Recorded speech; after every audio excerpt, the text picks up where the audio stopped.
Do you remember the Unmatched Crocodile Dundee and his incredible adventures? And your wallet. That's not a knife. That's a knife. This film made Australia a star of the big screen and brought fame to actors no one had heard of before. But where are they now? Who built a dream career? And who disappeared from the screens? Today we'll reveal behind-the-scenes secrets and find out what happened to the heroes of the movie that won over millions of viewers around the world. Ready to be surprised? Then let's go. Something's wrong with the CD! What the hell is going on? Just...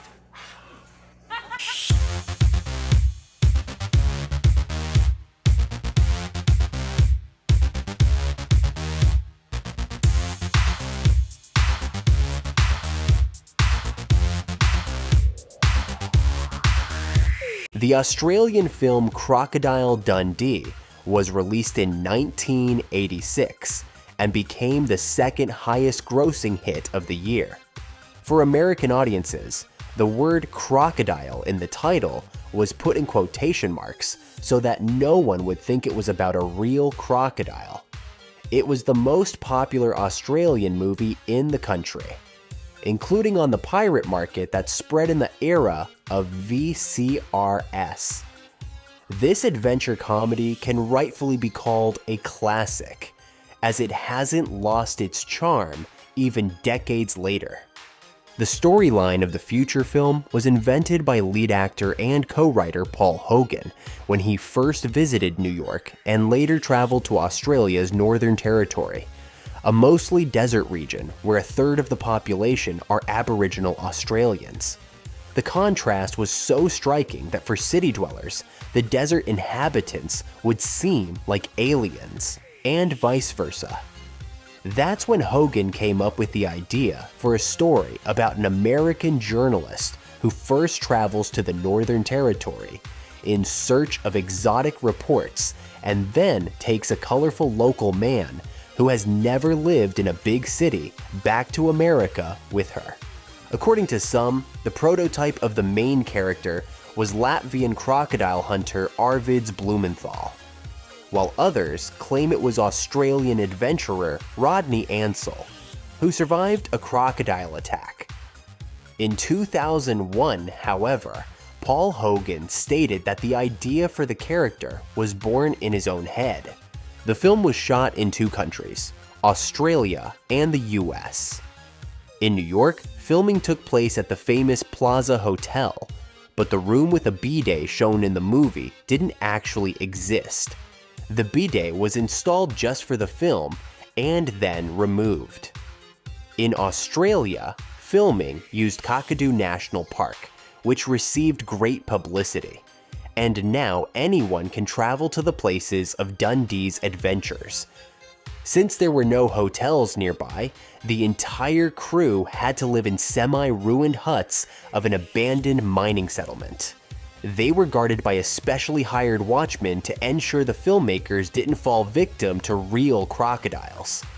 Such camping conditions bonded the crew tightly, and many of the actors still stay in touch. Dundee's main attribute was his knife, with a blade about 9 inches long. In reality, there were several knives, steel, rubber, and aluminum versions. Hogan kept one of the steel knives after filming and promised never to sell it. In addition to prop knives, stuffed crocodiles were also used on set, although Paul Hogan often expressed a desire to fight a real predator. In one scene, Sue Charlton is attacked by a specially made mechanical crocodile dummy worth $45,000. But the wild buffalo that Mick Dundee tames was real, though tranquilized. In the script, Dundee subdues the buffalo with a hand gesture. But since these animals can't be trained, the 1.5-minute scene took a whole day to film. Basically, the buffalo was placed in front of the camera, and then the cameraman patiently waited until the animal lay down. The Australian film also contains some references to local culture. For example, Dundee's words to the dead kangaroo he shoots through to hit poachers, "Good on you, Skippy," are a reference to the popular 1960s Australian children's TV series Skippy, which told the story of a boy and a wild kangaroo with that name. But Australian slang was removed from the international version of the film and replaced with more common expressions. Several scenes were also cut, making it slightly shorter than the original 104-minute version. The filmmakers wanted to remain independent, so they went without the help of both major studios and the government's Australian Film Commission. In just 3 weeks, they managed to attract 1,400 investors and raise about 9 million Australian dollars, of which 600,000 came from Paul Hogan himself.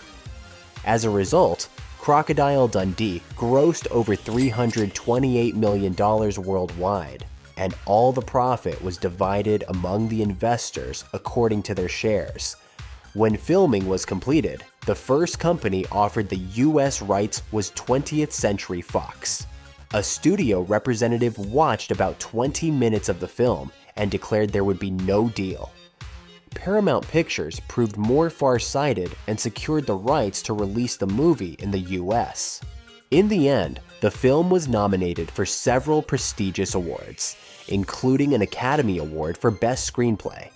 It became one of 50 Australian films selected for preservation in the National Film and Sound Archive, and the New York Times called director Peter Faymon's movie the phenomenon of the year, presenting it to the public as a melodramatic version of Rambo.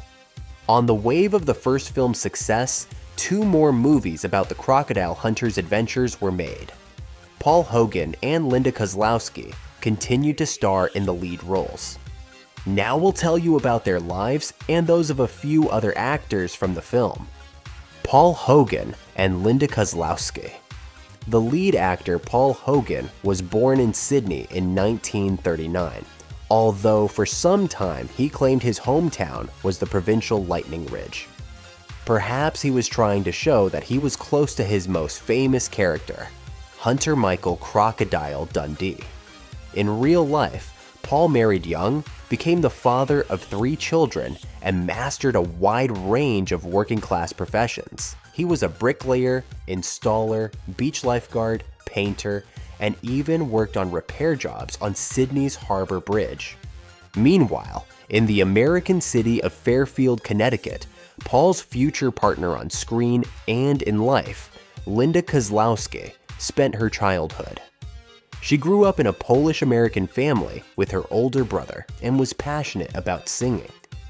In 1971, Paul decided to take part in the popular Australian TV show New Faces, where contestants showcased all kinds of talents. He didn't like how harshly the judges attacked less successful participants, so he decided to tell the judges exactly what he thought of them. In his application, Hogan wrote that he was a provincial sheep shearer who tap danced and threw knives in his free time. It worked, and he was invited to the show. To avoid suspicion, he appeared with a bunch of large knives and big boots. But when called on stage, he started jokingly scolding the judges. The audience was thrilled, and the next day, the whole country was talking about the tall, blue-eyed blonde. Soon after, Paul was invited to a popular talk show for an interview, and by 1973, the former worker had become producer, writer, and lead actor of The Paul Hogan Show. It stayed on the air until 1984, and throughout that time the show was one of Australia's most beloved TV entertainment programs. Around then, Paul was even named Man of the Year on the Green Continent. Hogan also appeared frequently in commercials, for example, in a spot for Winfield cigarettes. And when Australia began promoting its tourism to the US in the 1980s, he became the face of the campaign. Although Paul was adored by Australian women, his wife Noeline Edwards didn't share that enthusiasm. She knew him too well and saw all his flaws. For years, the couple broke up and reconciled, even formally divorced and remarried, and had 2 more children. Busy with his career and arguments with his wife, Hogan paid little attention to his 5 children, something he later regretted most in life. Meanwhile, across the ocean, Linda Kozlowski graduated from the prestigious Juilliard School in New York, where she studied drama and opera singing. She married, but the marriage ended in divorce, and she debuted on Broadway in the production How It All Began. Outside Broadway, she performed in various plays, appeared in the TV series Nurse in 1982, and her brightest stage role was Miss Forsyth in Arthur Miller's play Death of a Salesman. She reprised the same role in the 1985 film adaptation, which became her first major movie role. That same year, Paul Hogan played one of the leads in the miniseries Anzacs. After that, he decided to try himself in film, conceiving the story of a man from Australia's Northern Territory. Hogan wrote the script for Crocodile Dundee in just 3 weeks, and most of the crew were people he had worked with on television. To keep within the modest budget, the filmmakers mostly hired little-known actors. One of them was 28-year-old Linda Kozlowski, who played the American journalist Sue. Hogan's first major film role earned him a Golden Globe for Best Actor in a comedy or musical, while Kozlowski gained worldwide fame. But alongside career success came big changes in their personal lives. At first, Paul and Linda's relationship on set was cool, but over time they grew close. Between takes, they sat together and laughed at jokes. Friendship turned into romance, even though Hogan was still married. Their relationship was the talk of Australia. Linda was called a homewrecker, and Paul's wife, Noeline, fueled the fire by giving candid interviews. Then came a high-profile divorce that wasn't finalized until 1990. Immediately after, on May 5th, 1990, Paul and Linda married. About 100 guests attended the wedding, but reporters were not allowed at the ceremony. The ceremony took place in a luxurious mansion owned by the actor, located near Byron Bay in the hilly region of New South Wales, Australia. The 8,600 square foot Italian-style estate featured 2 spacious bedrooms, a living room with a large fireplace, a dining room overlooking an English garden in the courtyard, and another, smaller dining room overlooking the pool. The interior was designed by Italian designers, with many elements such as tiles, stained glass, arched windows, wood carvings, and plaster molding done by hand. According to Australian media, Paul Hogan sold the house in 2006 for $8.1 million. After the wedding, the newlyweds moved to the US and settled in California. There, Linda appeared in the comedy Pass the Ammo, and Paul began work on the second part of his adventure comedy, which was released in 1988. Although sequels rarely repeat the success of the originals, Crocodile Dundee the Sin once again broke box office records in 1988, though this time grossing a bit less, $240 million. The star couple Hogan-Kozlowski became incredibly popular. They received plenty of lucrative offers from Hollywood producers, but Hogan chose not so mainstream projects. For instance, he turned down a role in the famous melodrama Ghost, instead starring with Linda in the sentimental comedy Almost an Angel. By the late 90s, Kozlowski appeared in a few more films, including the thrillers Neighbor and Village of the Damned. Paul, meanwhile, starred in the family adventure film Flipper and in the western Lightning Jack, based on his own script. Yep. Yep, right hard. Come on, yes.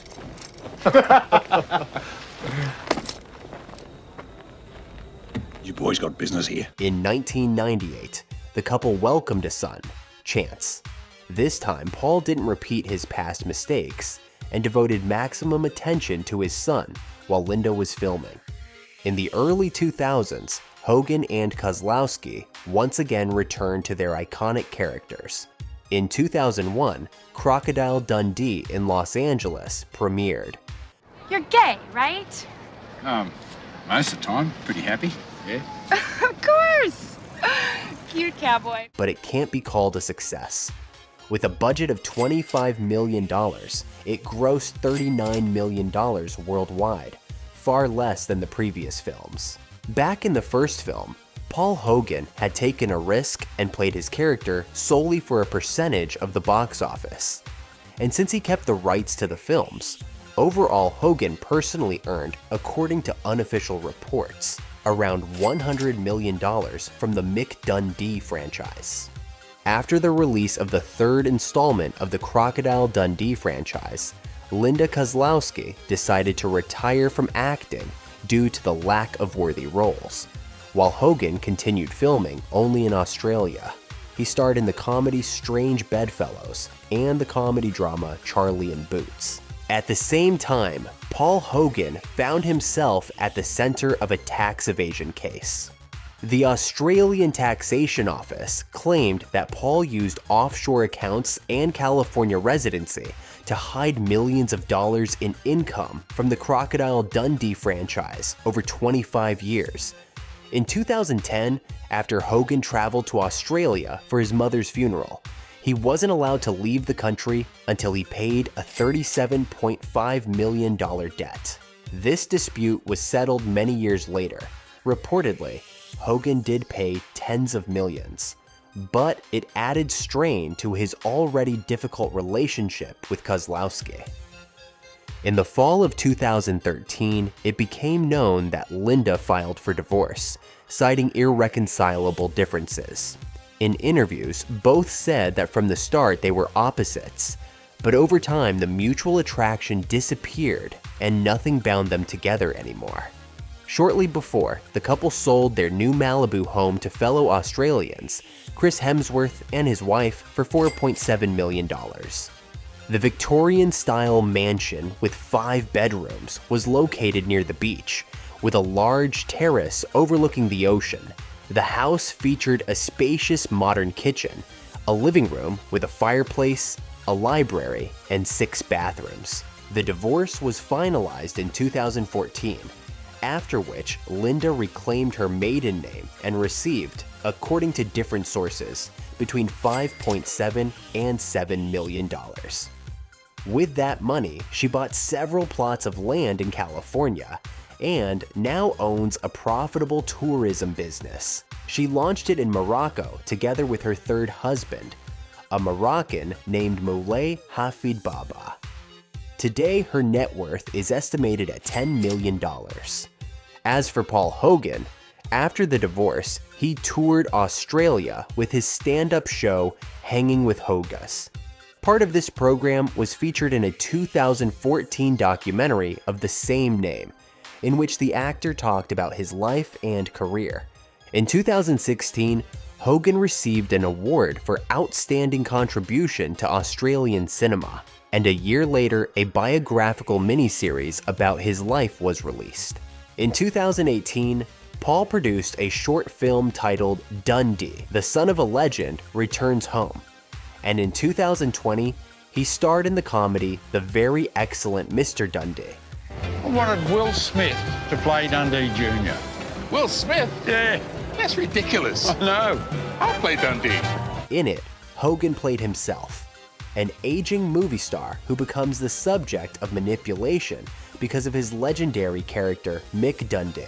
Paul Hogan's current net worth is estimated at $20 million. He lives in the coastal Los Angeles neighborhood of Venice, but due to the increase in homelessness and rising crime, he plans to return to his homeland in Australia. However, selling his house in the new conditions is incredibly difficult. He has been forced to hide in his $4.5 million mansion, and at one point even taped a note to his garage gate reading, "This is my house, not yours." John Meelan, our next hero, was one of the few who began filming Crocodile Dundee, already being a well-known and acclaimed actor. John Mayall, a veteran of Australian cinema, television, and theatre, as well as a winner of prestigious Australian awards, played Wally, Dundee's old friend and partner. He began his acting career at the age of 11 in a comedy radio series. Even before finishing school, he landed a job with a theater troupe, and in 1959, at the age of 25, he made his film debut in the sci-fi drama On the Beach. In the following years, he took part in numerous productions, films, and TV shows, including the series Skippy, referenced by Dundee in the Kangaroo Scene. He was also honored as an officer of the Order of the British Empire for his services to the theatrical arts. Over his career, John Mayall played more than 20 roles on the big screen and passed away in 1989 at the age of 55 from cirrhosis of the liver. Crocodile Dundee 2 became his final film role. David Gulpilil. An ethnic Yolngu Aboriginal, he was also relatively well known in Australia. He rose to fame as a teenager when he starred in the 1971 drama Walkabout, and afterward established himself as a popular performer of traditional Aboriginal dances, as well as a star of several films about the relationships between white and Indigenous Australians. Over more than 40 years, Gulpilil appeared in dozens of films, including the famous movie Australia, and received an award for his contribution to Aboriginal culture. In 2019, David Gulpilil ended his acting career due to lung cancer, and in 2021, he died at the age of 68. That same year saw the premiere of a documentary about his life titled My Name is Gulpilil. Michael Lombard. Another American on the set of Crocodile Dundee was Michael Lombard, who played Sam Charlton. He also appeared in many supporting roles across various projects, the most notable being The Devil's Advocate, Pet Sematary, and the TV series Law and Order. Despite his advanced age, Lombard continued acting in films and TV until 2013. He never officially announced his retirement, but he no longer appeared on screen. In 2020, he passed away at the age of 86. Reginald VelJohnson, the American actor and comedian from New York, played Gus, and Crocodile Dundee helped him climb the career ladder. In 1988, he starred in Die Hard, and a year later landed a role in the popular sitcom Family Matters. He continues acting to this day. In 2020, he appeared alongside Paul Hogan in The Very Excellent Mr. Dundee. Mark Blum. He grew up in a Jewish family in New Jersey and studied at the University of Pennsylvania. In the 1980s, started acting in film and television. Fame came with his role in the 1985 film Desperately Seeking Susan, where he starred alongside Madonna. You want something to drink? No, thanks. I'm on this health program, you know. No alcohol. After playing the fiancé of the main character in Crocodile Dundee, more film roles followed, in the romantic comedy Blind Date and the detective thriller The Presidio. In later years, he worked as a producer on film projects and appeared in many popular TV series: Succession, Billions, The Good Wife, Elementary, CSI, Miami, and others. Mark Bloom died on March 25th, 2020, at the age of 69 due to improper treatment of the so-called coronavirus. Crocodile Burt. And of course, we haven't forgotten another main star of the film, Crocodile Burt. In 2024, the park administration where he lived announced the reptile's death. He was 90 years old. Park representatives also noted that Burt became one of the most recognizable individuals of his species by appearing in the film and helped shape Australia's image as a land of rugged beauty and breathtaking wildlife. Burt was captured in 1980. He had lived in the park since 2008. On average, his species lives about 70 years and grows to more than 17 feet in length. In Bert's honor, the park plans to install a memorial sign. And have you seen Crocodile Dundee, and which part did you enjoy the most?